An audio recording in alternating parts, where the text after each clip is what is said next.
Hey guys, and welcome back to this channel. In this video, I'll be showing you guys how you can basically merge two poses together on Dress to Impress.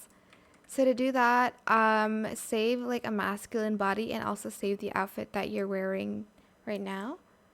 Then you are going to pose first. I am going to do the tall pose here.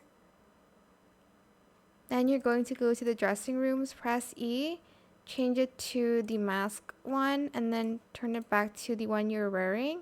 Get out of the closet and then do the pose like that.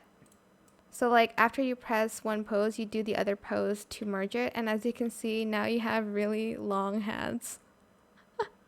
And that is how you can merge poses on Dress to Impress.